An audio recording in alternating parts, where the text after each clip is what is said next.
오늘날에도 대통령이나 국가의 지도자들이 한 지역을 방문하면 현수막을 걸고 방문을 환영합니다. 그렇게 현수막을 내걸곤 합니다.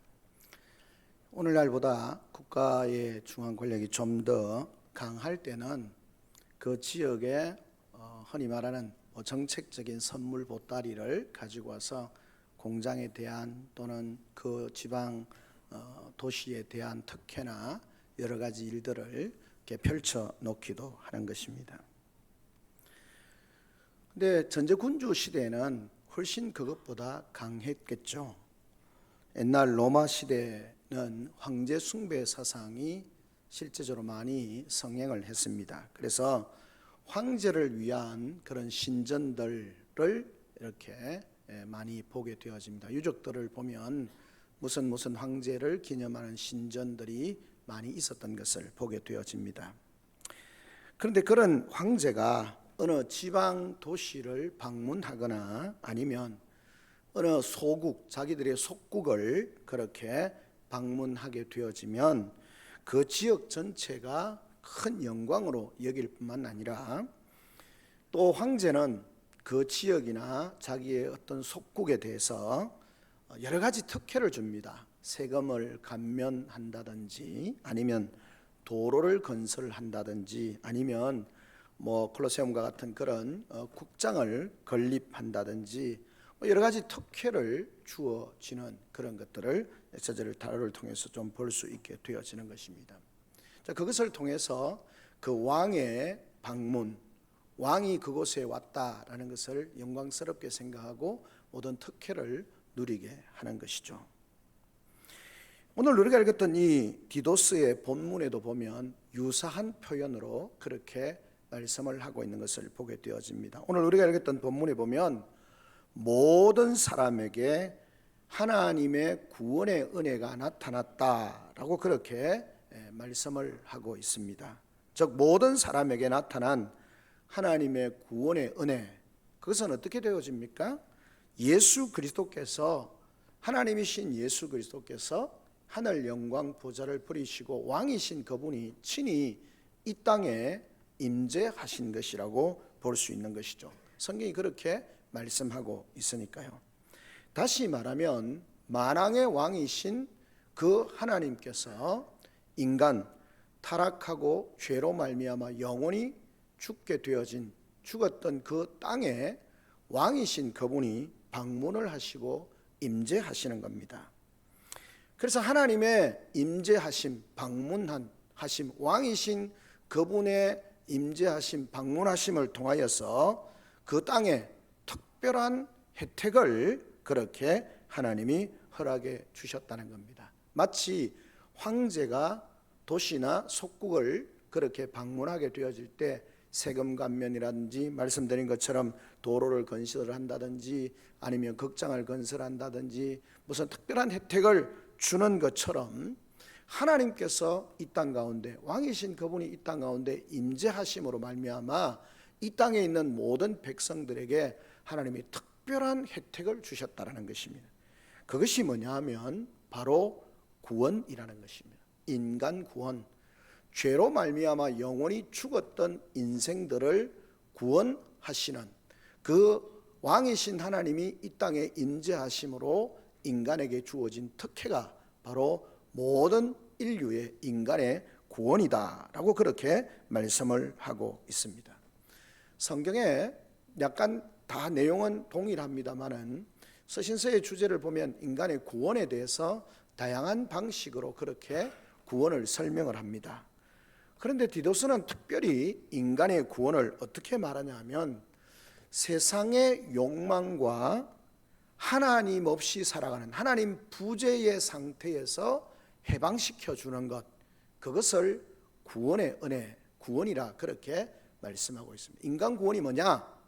그것은 세상의 욕망에 찌들려 사는 삶, 결국 그것이 하나님의 부재 상태, 그 하나님의 부재 상태에서 인간의 세속의 욕망을 따라 살아가는 그 삶으로부터 구원하는 것, 그것이 하나님의 구원이다 라고 그렇게 표현을 하고 있는 것을 보게 되어집니다. 무슨 말입니까? 사람들은 하나님이 살아계심에도 불구하고 안 계신 것처럼 살아갑니다. 그렇게 살아갈 뿐만 아니라 하나님께서 그 인생들에게 무엇을 원하는지에 대해서 전혀 관심조차 두지 않습니다. 그러니까 하나님이 안 계신 것처럼 살아가니까 당연히 그 창조주 하나님이시고 왕이신 하나님께서 그들에게 무엇을 요구하시는지에 대해서도 전혀 관심이 없다라는 것입니다. 그래서 그들은 결국은 하나님을 부인하게 되어지고, 하나님을 부인하니까 법이 없죠. 그래서 창조 질서나 하나님의 법을 관심도 없으니까 법을 어기게 되어지고, 그리고 율법과 삶의 규범을 전혀 고려하거나 생각하지 않고 행동하고 살아가는 것입니다. 그들은 또 나아가서 결국은 그들의 삶을 지배하는 것은 하나님의 창조 질서나 아니면 율법과 삶의 원리가 아니라 자신의 욕망, 그 욕망을 따라 살아가는 삶을 그렇게 살아가는 것입니다. 결국 인간은 하나님 없이 살아가는 것은 세상의 욕망, 결국 그것은 자신의 욕망의 지배를 받으면서 살아가게 된다는 것입니다. 인간은 하나님 없이 살아가는 것이 굉장히 인간 주체적으로, 휴머니즘이라고 인간 주체적으로 자유롭게 살아가는 것처럼 생각하지만 그렇지 않습니다. 결국은 그들이 갖고 있는 그 모든 욕망의 지배를 당하면서 인생은 결코 자유롭지 못하게, 그렇게 자유롭지 못한 사람으로 이 땅을 살아간다는 것입니다. 결국 그러다 보니까 어떻습니까? 그들이 세상을 바라보는 그런 견해, 시각도 잘못된 생각들로 가득합니다. 그리고 그들의 욕망을 그것이 더욱더 부추기게 되는 것이죠.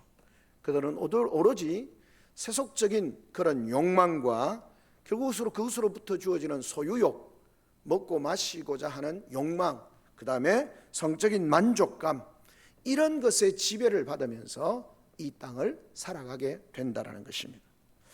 그런데 하나님께서는 이러한 데서부터 인간을 구원하시고 해방시켜 주신다라고 하는 것입니다. 그리고 그들로 하여금 신중함과 의로움과 경건함으로 이 땅 가운데 살게 하신다라고 그렇게 말씀을 하고 있는 것입니다.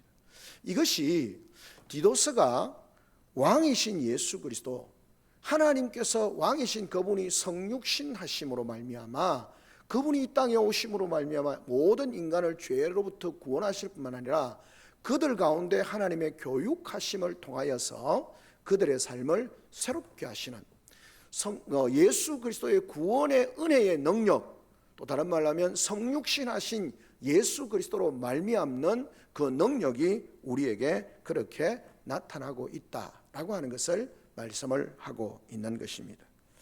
오늘 우리가 읽었던 이 본문의 11절과 12절의 말씀을 표준 세번역으로 번역하면 이렇게 번역할 수 있습니다. 모든 사람에게 하나님의 구원의 은혜가 나타났습니다.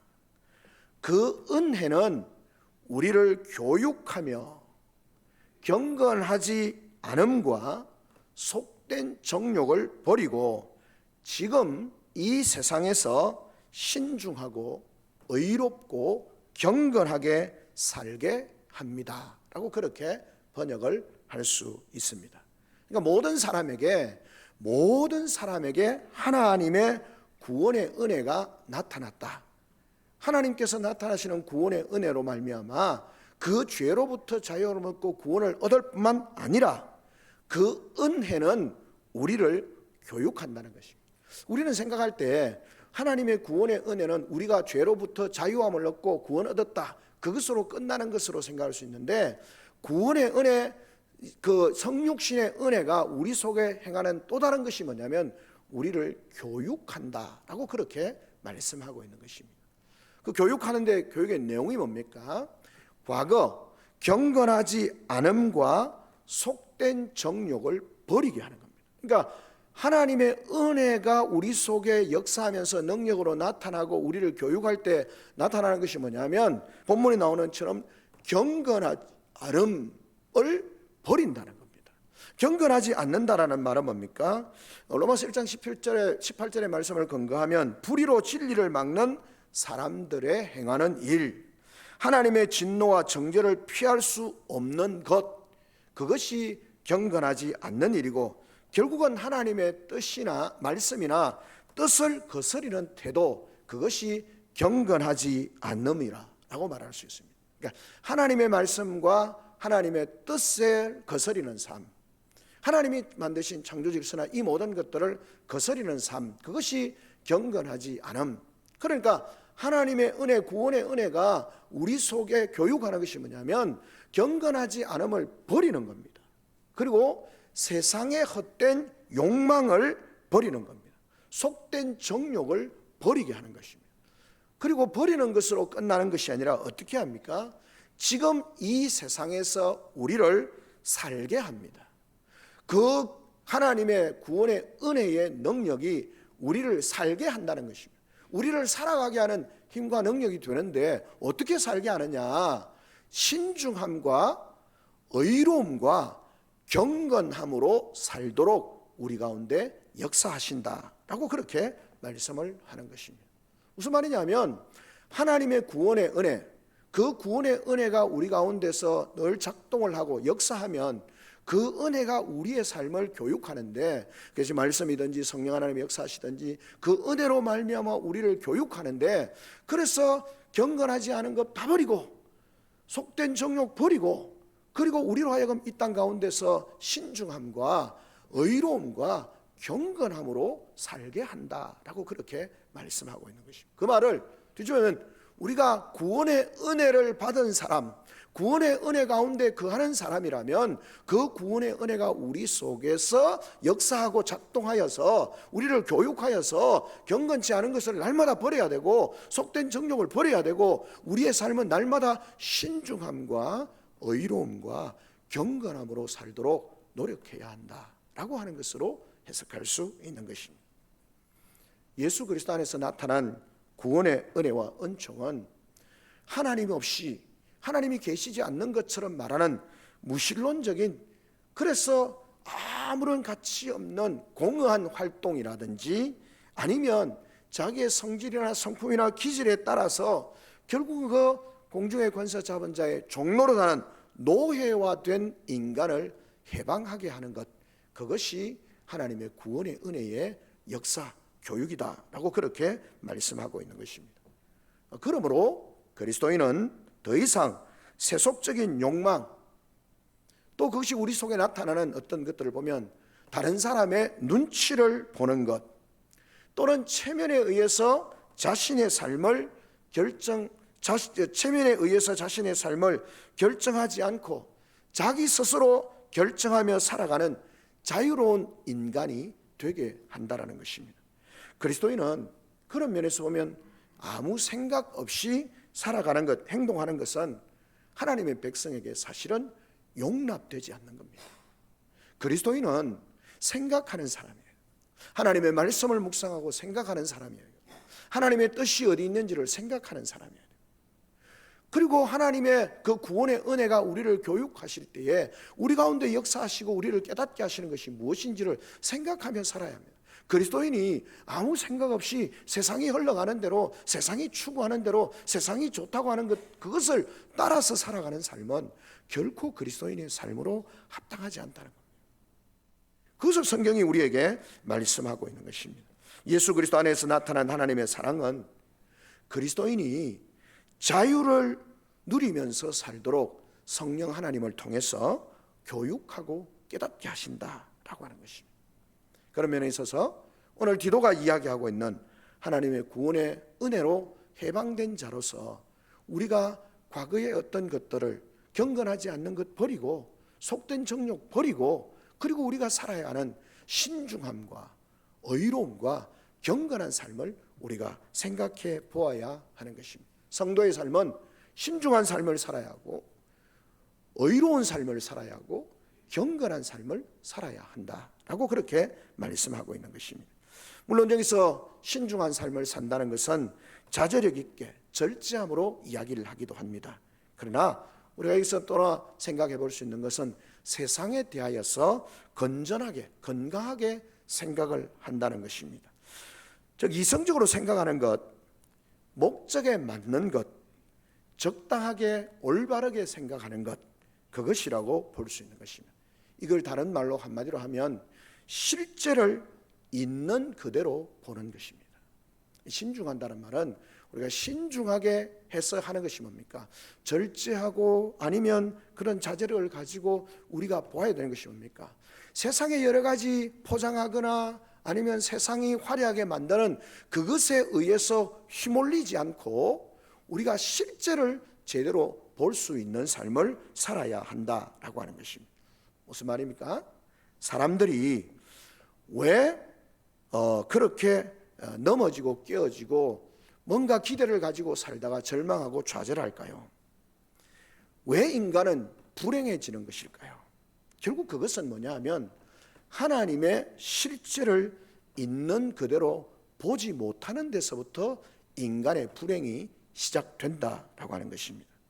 사람들이 하나님을 알지 못하고 또는 정욕에 사로잡혀서 그 하나님에 대한 이해가 바르지 못할 때에 우리는 실패하고 넘어지는 겁니다.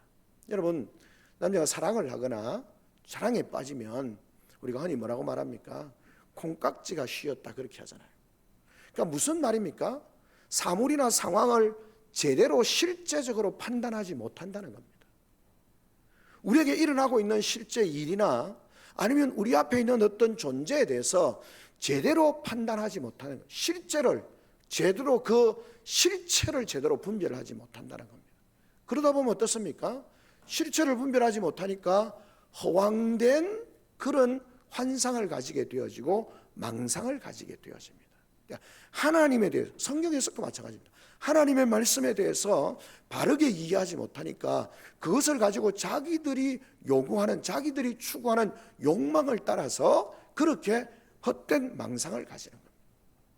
여러분, 수많은 인간들이 그렇게 말하지 않습니까? 이해하는 것처럼 14만 4천년 자기들만 그렇게 하는 것이고, 그렇게 하면서 그 의미를 제대로 알지 못하니까 자기들이 생각하는 그 14만 4천으로 망상으로 환상으로 만들어버리고 그걸 열심히 추구하면서 목숨 걸고 살아가는 겁니다. 그러다 그게 실체가 드러나게 되어지면 어떻습니까? 절망하고 좌절하게 되는 거죠. 우리의 인생이라고 하는 것이 왜 그렇게 절망하고 불행해지느냐? 실제를 제대로 알지 못하기 때문에 그렇다라고 하는 것입니다. 대표적인 것으로 우리 누가복음 15장에 두 아들을 가진 아버지의 비유를 통해서 우리가 이런 모습들을 생각해 볼 수 있습니다. 여러분, 흔히 당자의 비유라고 말하는 이 말씀을 통해서 우리가 알 수 있는 것은 뭡니까?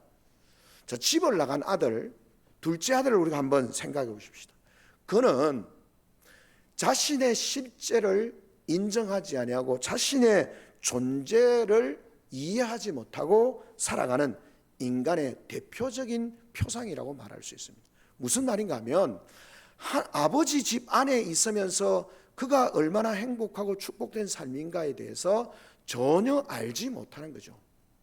그러면서 그는 그 실체를 알지 못하니까 헛된 망상을 가집니다. 그게 뭐냐면 먼 나라에 대한 실제를 알지 못합니다. 그 먼 나라가 어떤 나라인지 실체를 알지 못합니다.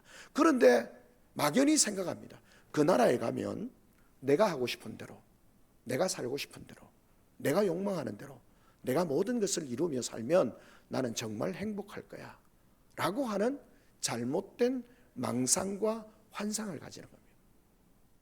그런데 실제는 지금 자기가 행복할 수 있는 가장 축복된 자리가 아버지 집인데도 불구하고 그걸 알지 못하는 겁니다.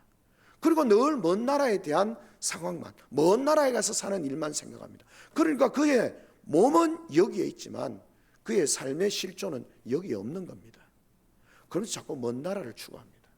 그러다 보니 어떻게 합니까? 결국 우기서 아버지로부터 재산을 받고 헐값에 팔아서 그것을 가지고 먼 나라에 갑니다. 그곳에 가면 자기가 행복할 거라고 생각했죠. 그래서 그 재물을 가지고 먹고 마시고 허랑방탕합니다. 행복한 것처럼 보였습니다. 그런데 좀 지나서 어떻게 되어집니까? 그것이 결코 행복하지 못하다는 사실을 발견하게 되는 것입니다. 언제요? 자기의 비참함을 보게 되어질 때에 자기 실체를 알게 되는 것이죠. 아버지 집의 실체를 알게 되어지고 자기가 그렇게 추구했던 그 삶의 실체를 보게 되는 겁니다. 그곳이 결코 행복하지 않다는 사실을 보게 되는 겁니다. 아버지 집이 얼마나 행복한지를 알게 되는 것입니다. 그러고는 하는 말이 뭡니까? 그 비참함을 보고 난 뒤에야 실제를 제대로 파악하게 되는 것입니다. 그래서 하는 말이 뭡니까?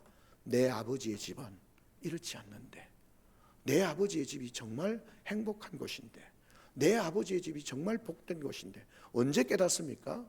환상을 쫓아서 먼 나라에 가서 허랑방탕하고 자기 마음대로 살고 난 뒤에 정말 비참하게 되어졌을 때, 아무도 그에게 먹을 것을 주지 않고 돼지들이 먹는 것도 먹을 수 없는 그런 상황이 되어졌을 때 아버지 집의 실제를 보게 되는 겁니다. 아, 정말 그것이 좋은 것이었구나 라는 것을 깨닫게 되는 거죠.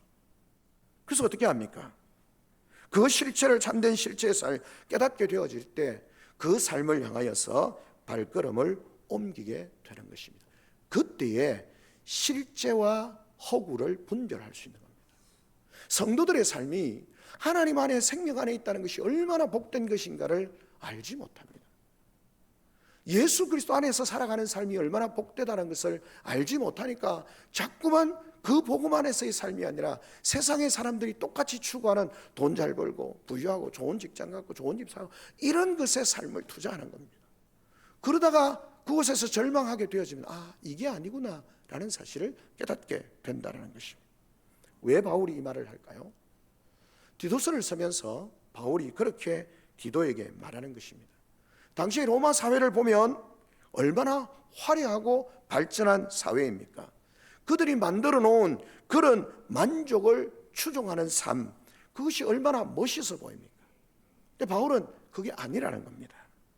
그건 결국 허구적인 것이고 실제가 아니고, 그들에게 참된 만족과 기쁨을 줄 수 있는 실제가 아니고 그냥 포장하고 화려하게 해서 사람들에게 미혹하는 가상현실과 같은 것이다.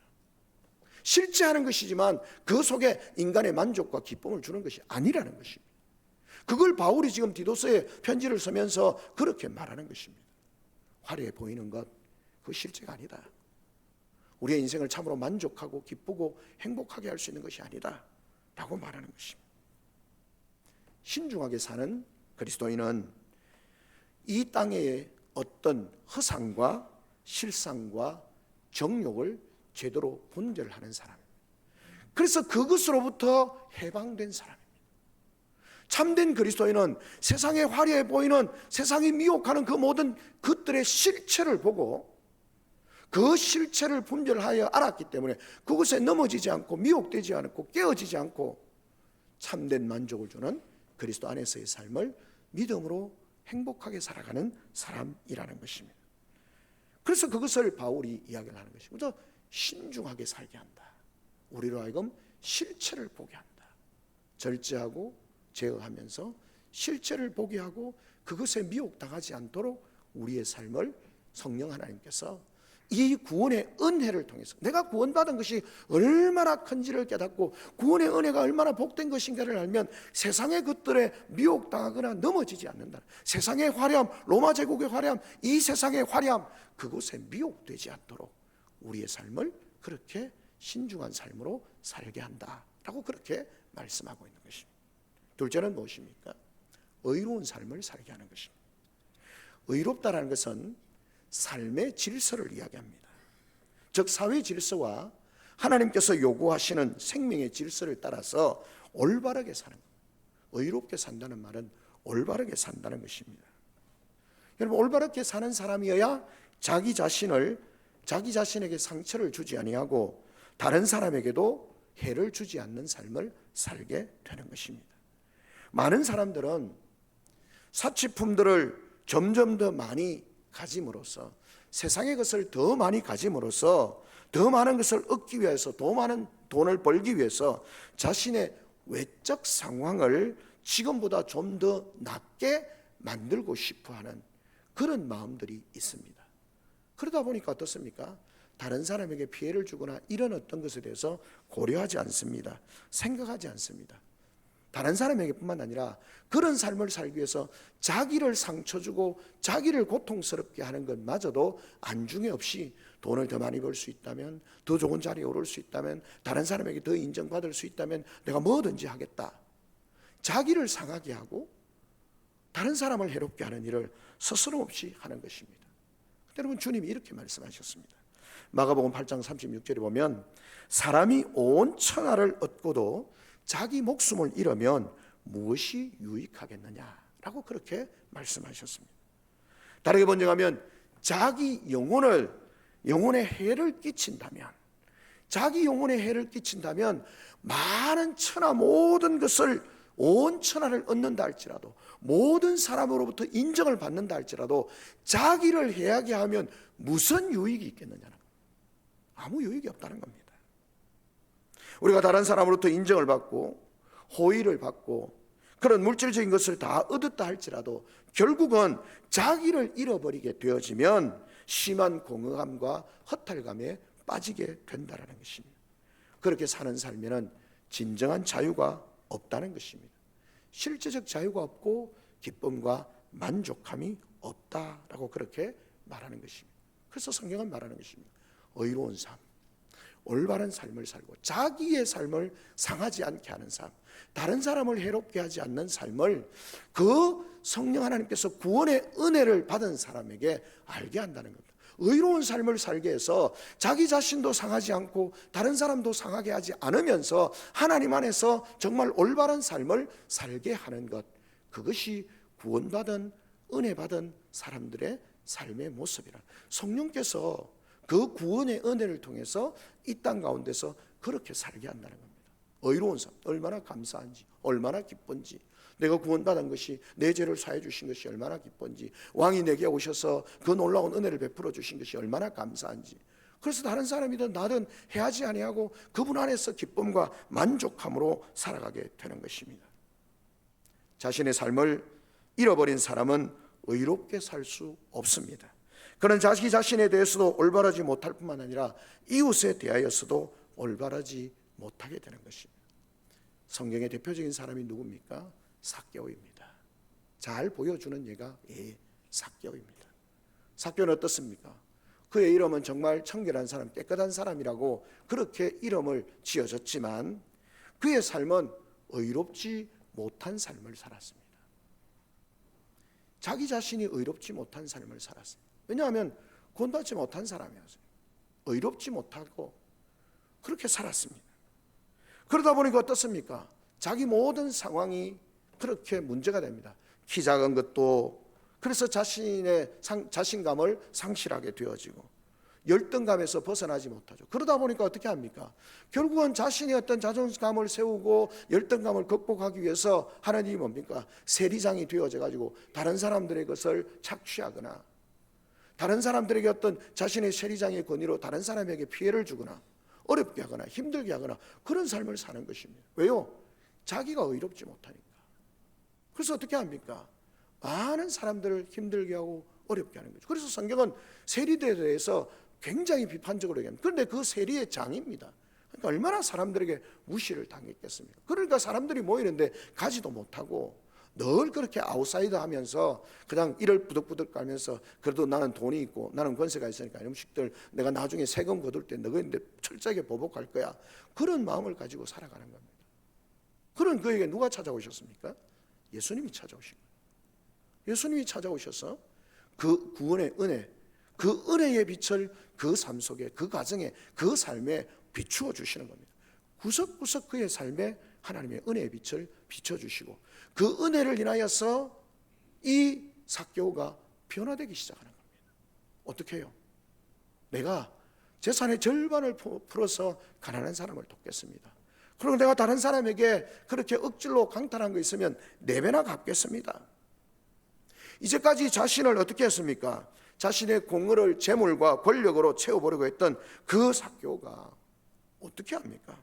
놀라운 변화가 있지 않습니까? 내 재산 반 나누어서 가난한 사람 주겠습니다.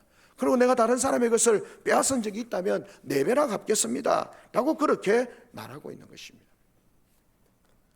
그리스도께서 그의 집을 방문하시고 그의 삶을 방문하셨습니다.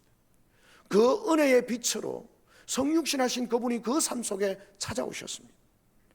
그는 그 빛 가운데서 자유로운 사람, 새로운 사람으로 거듭나기 시작합니다. 그는 욕심에서 해방되었고 자신의 삶의 열등감과 정욕에 사로잡혀 결정하지 않고 자신의 자아의 새로운 자아로서 자신의 삶을 결정하는 사람이 되었습니다. 그래서 재산을 반 나눠주겠습니다. 누구의 것을 강탈한 적이 있으면 내가 갚겠습니다 라고 그렇게 말하는 것입니다. 그에게 이웃은 자기 자신도 상하지 않을 뿐만 아니라 이때까지 그가 권력과 재물로 상하게 했던 이웃이 더 이상 착취의 대상이 아닙니다. 도와주고 협력하고 함께 살아가야 할 형제 자매로 보이는 것입니다. 그의 집과 그의 마음에는 재물이 쌓여 있었던 그것이 다 어떻게 보면 줄어들고 오히려 하나님의 은혜의 빛이 비추어지고 그 은혜의 삶이 충만하게 채워지는 겁니다. 그러니까 삶이 달라지는 거죠. 의로운 삶으로 바뀌어지게 하는 겁니다. 구원의 은혜의 빛이 교육을 통하여서 그 삶을 의롭게 바꾸어 가는 것입니다. 예수님께서 선포하십니다. 주여 보시옵소서, 내 소유의 절반을 가난한 자에게 주겠사오며 만일 누의 것을 빼앗은 일이 있으면 내 갑절이나 갚겠나이다. 드디어 예수님께서 그에게 구원이 선포됩니다. 오늘 구원이 이 집에 이르렀으니 이 사람도 아브라함의 자손이미로다 라고 그렇게 말씀합니다. 구원의 은혜, 그 성육신하신 구원의 은혜가 그 삶에 비추게 되어질 때 불의한 삶에서 의로운 삶으로 바뀌어지는 겁니다. 내 노력이 아니라 그 구원의 은혜의 역사를 통해서 그 은혜가 우리를 교육할 때에 그 세상의 어떤 정욕이나 과거의 어떤 경건하지 않는 것 버리고 속된 정욕 다 버리고 의로운 삶을 살도록 우리 가운데 역사하신다는 겁니다. 마지막으로 뭡니까? 경건함입니다. 경건한 삶을 살게 합니다. 경건한 다른 것은 뭡니까? 하나님과의 관계입니다. 하나님과의 관계가 올바르게 되는 것이죠. 하나님과의 관계는 우리를 진실로 생기 있게 힘있게 한다라고 하는 것입니다. 하나님과의 관계는 우리를 파멸, 멸망시키는 그곳에서 떼어놓습니다. 그리고 모든 관점에서 하나님 입장에서 보게 한다라는 것입니다. 인간의 비극이란 왜 일어납니까? 인간이 자신을 보지 않고 살아가고 있고 실체를 보지 못하니까 환상을 좇으면서 살아가고 자신의 정당한 그런 어떤 삶에 대한 요구를 외면한 채 자기 자신에게 상처를 주면서 살아가기 때문에 인간은 불행한 것입니다. 그런데 그 불행한 인생이 의로우신 구원의 은혜로 말미암아 그 구원의 은혜가 우리 속에 살아 역사하고 우리의 삶을 새롭게 할 때 우리는 경건한 삶, 하나님과의 관계가 올바르게 형성된 삶을 살게 되어진다라고 하는 것입니다. 왜요? 내가 머무는 곳에 하나님의 은혜와 은총이 임하니까요. 그 하나님의 은혜가 내 삶의 영역에 들어오기 시작하면 그 모든 인간의 탐욕과 내 생각대로 살아가던 것을 버리고 하나님과의 관계가 회복되어지면서 하나님 안에서 경건하고 의로운 삶을 살게 하신다라고 하는 것을 우리에게 말씀해 주고 있는 것입니다. 마치 왕이 도시를 방문할 때 도시 전체가 왕을 맞이하기 위해서 어떻게 합니까? 단장하고 꾸미는 것처럼 하나님께서 창조하신 모든 피조물에는 하나님의 사랑 어린 깊은 배려가 나타나게 되어진다라고 하는 것입니다. 하나님께서 나의 삶을 사랑으로 어루만지시고 그의 사랑으로 나의 일상생활의 모든 영역을 비추게 되어지고 그 사랑의 빛으로 내 영혼의 구석구석을 밝혀주시기 위해서 오셨다는 사실, 오신다는 것을 믿으면서 우리의 삶에 그분을 받아들이게 되어지면 모든 삶의 모든 면이 달라지게 되어진다라고 하는 사실을 우리에게 보여주고 있습니다. 그러면 우리 속에 있는 열등감도 우리 속에 있는 두려움도 염려도 다 떠나가게 하는 것입니다. 이렇게 하나님의 그 구원의 은혜, 예수 그리스도의 성육신으로 말미암는 능력이 우리를 구원하실 뿐만 아니라 우리를 교육하면서 헛된 것, 경건하지 않는 것 버리고 속된 욕망 버리고 그리고 신중한 삶을 살게 하고 의로운 삶을 살게 하고 경건한 삶을 살게 합니다. 들어가서 어떻게 합니까?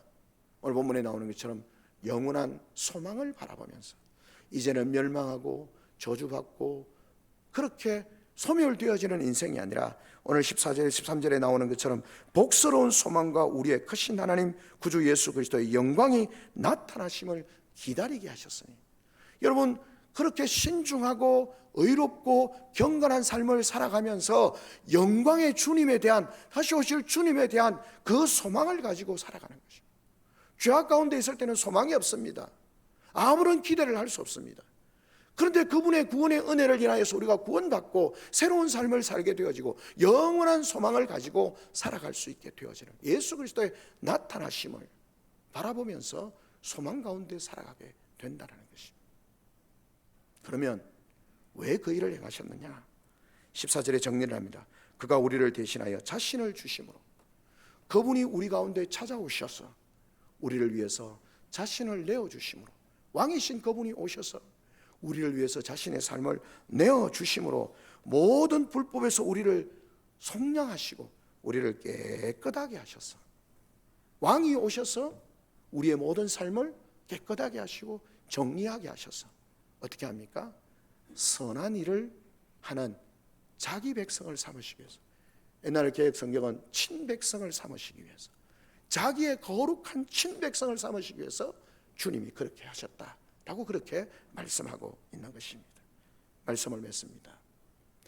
구원의 은혜, 예수 그리스도의 성육신의 은혜는 우리가 구원받았다, 죄사함을 받았다 그 정도에서 끝나는 것이 아니라는 겁니다. 그 구원의 은혜는 우리가 구원받았다라는 것을 깨닫게 할 뿐만 아니라 그 구원의 은혜를 통해서 교육하는 겁니다.